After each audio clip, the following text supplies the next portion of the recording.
नमस्कार दोस्तों, स्वागत है आपका अपने YouTube चैनल आज़ाद BS क्लासेज पे।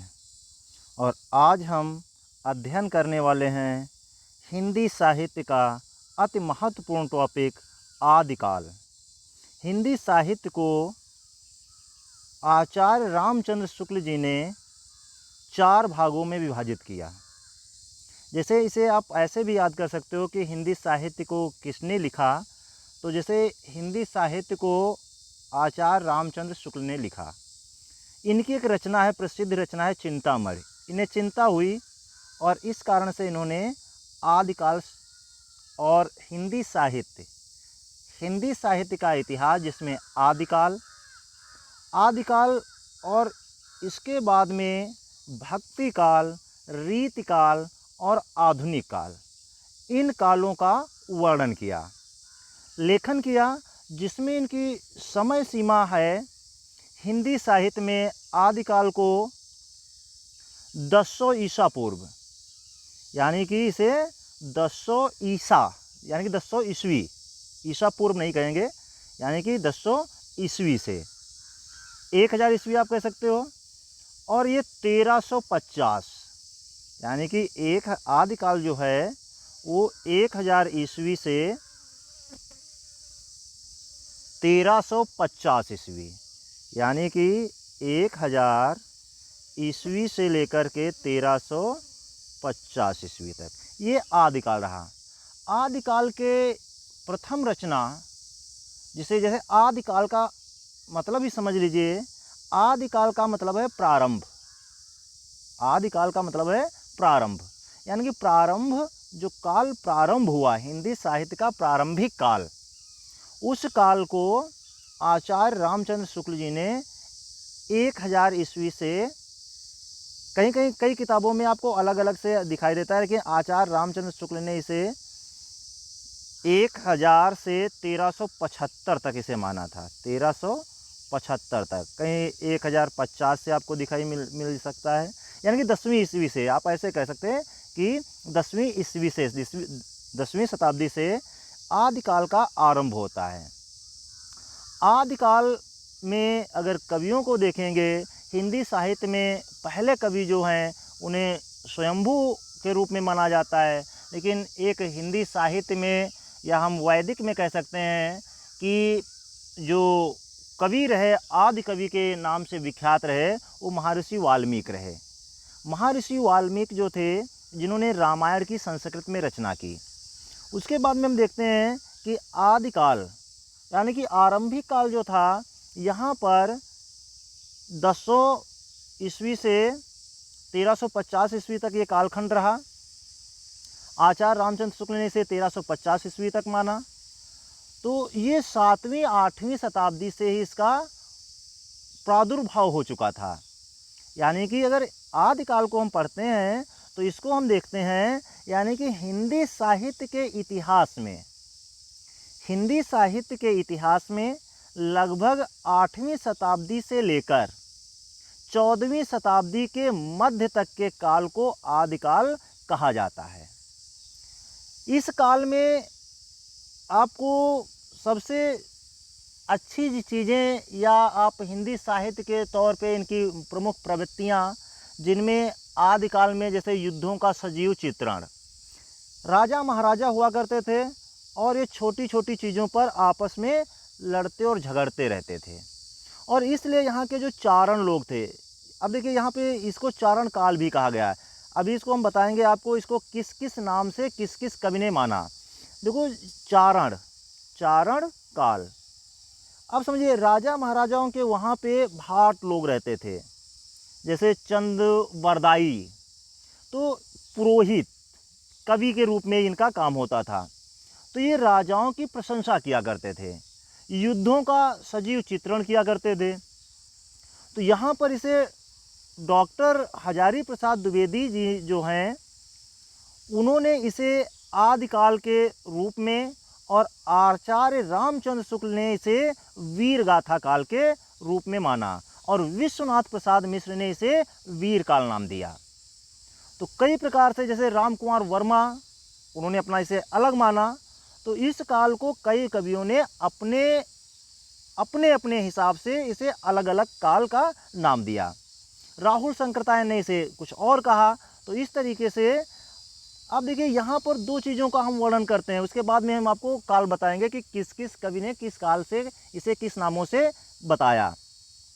आदिकाल में राजा महाराजा छोटी छोटी रियासतों में होते थे और ये आपस में एक दूसरे पर आक्रमण करते थे, जिससे इनका साम्राज्य और भी बड़ा हो सके। जिसके कारण हुआ ये आपसी इनमें कलह हो गई और आपसी कलह से राजा महाराजा एक दूसरे पर आक्रमण कर देते थे। दो चीज़ें होती हैं इन आदिकाल में। आदिकाल में रासों की रचना हुई। रासों में अगर आप देखोगे तो जैसे यहाँ पे हम पढ़ते हैं, इसी में पिंगल और डिंगल ये भाषा थी, राजस्थानी भाषा, जिनमें से डिंगल भाषा का प्रयोग रौद्र रूप में अर्थात वीर रस के रूप में किया गया। लेकिन इसी में एक और परिक्षेप हुआ जिसमें हम श्रृंगार की भी रचना हुई। जैसे देखेंगे राजा महाराजा अक्सर करके युद्ध दो चीज़ों पर करते थे, या तो राज्य के लिए करते थे और या फिर स्त्रियों के लिए, महारानियों के लिए। महारानियों का अपहरण करना, स्वयंवर किसी और से और किसी अन्य के साथ में विवाह कर देना, जैसे पृथ्वीराज चौहान के साथ में हुआ। राजा जयचंद संयोगिता का विवाह पृथ्वीराज चौहान से नहीं करना चाहते थे, लेकिन पृथ्वीराज चौहान ने संयोगिता का अपहरण कर लिया, जिसके कारण परमाल और चौहान वंश में एक खाई बन गई थी। तो ये छोटी छोटी रियासतों में इनके दो ही, अब पिंगल जो हम बता रहे थे, पिंगल का मतलब था, जो पिंगल भाषा राजस्थान की राजस्थानी भाषा थी, जिनमें श्रृंगार की अधिकता होती थी। अब देखिए यहाँ पर एक राजा है, ये जो चित्र हमने लिया है ये पृथ्वीराज चौहान का ही है। ये पृथ्वीराज चौहान है जो कि दिल्ली के शासक थे, और ये संयोगिता है जो कि कन्नौज की थी राजकुमारी। तो ये इन्होंने अपहरण कर लिया। तो इसके व्याख्यान के लिए जिन कवियों ने, चारण काल की इसीलिए कहा गया, वहाँ के कवियों ने इनकी प्रशंसा की, और उस प्रशंसा के कारण जो चीज़ें इनकी एक वाक्पटुता और कई प्रकार से आदिकाल में रासो व्याख्यानों में हमें देखने को मिलती है। इसी कारण से राजा महाराजा, जैसे हमने देखा विशेषताओं की ओर, जो आदिकाल की विशेषता थी इसमें वीर रस की प्रधानता थी, यानी कि आदिकाल में वीर रस की प्रधानता थी। और उसका एक कारण यही था आदिकाल में, क्योंकि राजा महाराजाओं के सामने जो कवि होते थे वो अपने काव्य की धारा को बढ़ा चढ़ा करके भी लिखते थे। जैसे आप आल्हा खंड पढ़ोगे तो आल्हा खंड और या फिर आप पृथ्वीराज रासो, तो इन जैसे ही पढ़ोगे तो इनमें अधिकांश वीर रस की प्रधानता और जिनमें युद्धों का सजीव वर्णन, यानी कि इन काव्यों में वीर रस की प्रधानता नंबर एक आदिकाल की विशेषताएं नोट कर लीजिए। यानी कि आदिकाल की विशेषताएं, सबसे पहली वीर रस की प्रधानता, नंबर दो युद्धों का सजीव चित्रण। उस जमाने के कवि युद्धों का सजीव चित्रण लिखते थे। ऐतिहासिक घटनाओं का चित्रण, ऐतिहासिक घटना जैसे अभी हमने बताया दिल्ली के शासक पृथ्वीराज चौहान और कन्नौज के शासक परमाल, तो उस तरीके से जयचंद को आप देखोगे तो यहाँ पर युद्धों का सजीव चित्रण करते थे, ऐतिहासिक घटनाओं का चित्रण करते थे, लेकिन बिल्कुल सटीक नहीं करते थे, कल्पना मात्र भी करते थे, कल्पनाएं भी उसमें लगी रहती थीं। दूसरी बात आती है श्रृंगार एवं अन्य रसों का समावेश। अब देखिए राजा का विवाह होता था तो रानियां होती थीं, तो रानियों के लिए हमेशा किसका प्रयोग होता था? श्रृंगार रस का प्रयोग होता था। तो श्रृंगार एवं अन्य रसों का भी इसमें क्या होता था? प्रयोग होता था। तो यहाँ पर जैसे श्रृंगार रस की बात करते हैं तो श्रृंगार रस का इसमें अधिकांश ही प्रयोग हुआ करता था। अगला है प्राकृतक, जो प्राकृतक भाषा थी और जिसमें हमने देखा डिंगल पिंगल, अभी हमने बताई थी भाषा, ये राजस्थान की भाषा है डिंगल एवं पिंगल। अब डिंगल भाषा को समझ लीजिए, अभी हमने बताया कि डिंगल भाषा क्या होती है। डिंगल भाषा जो होती थी, डिंगल भाषा, डिंगल का प्रयोग होता था वीर रस के लिए, यानी कि डिंगल का प्रयोग किसके लिए होता था? वीर रस के लिए होता था, रौद्र रूप के लिए। लेकिन पिंगल भाषा का प्रयोग प्रेम के रूप में होता था, श्रृंगार में पिंगल भाषा का प्रयोग होता था। और अंतिम जो इसकी एक विशेषता थी, कवि राज दरबारी कवियों में जो थे आश्रयदाता राजाओं की प्रशंसा करना, यानी कि आश्रयदाताओं की प्रशंसा एवं उनका गान करना। तो ये विशेषता थी आदिकाल की के कवियों की, यही विशेषता थी। किसी का भी आप पढ़ोगे, चाहे चंद बरदाई का लीजिए, तो इनमें चाहे जगनी के लिए लिखा हो, इनमें क्या होता था, जो आश्रयदाता थे, आश्रय का मतलब था जो जिनकी जीविका पे वो आश्रित रहते थे, राजाओं के वहाँ कभी राज कभी रहते थे, तो उनकी ये प्रशंसा करते थे और उन्हीं का हमेशा गुणगान करते थे। तो इसी प्रकार से जैसे हमने आपको जयचंद का उदाहरण दिया, और देखिए एक हम आपको फिगर दिखा रहे हैं, देखो पृथ्वीराज चौहान को, तो पृथ्वीराज चौहान और उसके समक्ष आप देखिए परमाल, तो ये राजा, ये भी राजपूत, यानी कि राजा, लेकिन ये छोटी छोटी चीज़ों पर एक दूसरे पर हमेशा कटाक्ष करते थे और युद्ध किया करते थे। तो इस कारण से आदिकाल में युद्धों का सजीव चित्रण किया गया। कवियों ने अधिकांश आप इसमें पढ़ेंगे, जैसे 12 बरस तक कुकर जीवे ओ 16 तक जिए सियार, और बरस 18 छत्री जीवे ओ जीने को है धिक्कार। तो इस तरीके से इन कवियों ने अपनी वाणी में उस काव्य को लिखा। रचनाएं देख लेते हैं, यानी कि आदिकाल की जो प्रमुख रचनाएं थीं। आदिकाल में सर्वप्रथम, पहले हमने आपको बताया, आदिकाल के हिंदी साहित्य में देखोगे तो स्वयंभू जो थे पहले कवि थे। तो स्वयंभू की रचना जो है वो है पाउचर्यु, चिड़ोचर्यु और अरिस्टेनिम चरित, ये स्वयंभू ने लिखी है। और इसके बाद में देखेंगे सरहपा, जो सरहपा थे वो दोहा कोश लिखा। और इन्हीं के नीचे आते हैं सबरपा, जिन्होंने चर्या पद लिखा, और कड़प्पा जो थे वो लिखा कायपाद गीतिका या दोहा कोश। और ये जो कविताएं हैं, या फिर जो अगली हम आपको ये रचनाएं दिखा रहे हैं, जो कि बहुत ही इम्पोर्टेंट रचनाएं हैं, जैसे कि अब्दुर रहमान। अब इनकी रचना देखोगे तो ये संदेश राशक है, यानी कि अब्दुर रहमान की रचना जो है वो संदेश राशक है। नरपति नाल की जो रचना है वो विश्वलदेव रासो है, ये अपभ्रंश हिंदी में है। चंद बरदाई ने जो लिखा है पृथ्वीराज रासो लिखा है। अभी हमने बताया कि चंद बरदाई ने पृथ्वीराज रासो लिखा है, जिनकी भाषा थी डिंगल पिंगल। हिंदी ये राजस्थानी है, डिंगल पिंगल राजस्थानी भाषा है। डिंगल को हमने बता दिया, पिंगल को बताया कि श्रृंगार में पिंगल का प्रयोग होता है। दलपत विजय ने लिखा खुमान रासो, यानी कि दलपत विजय की कौन सी रचना है? खुमान रासो। तो ये भी राजस्थानी हिंदी में ही लिखी गई है।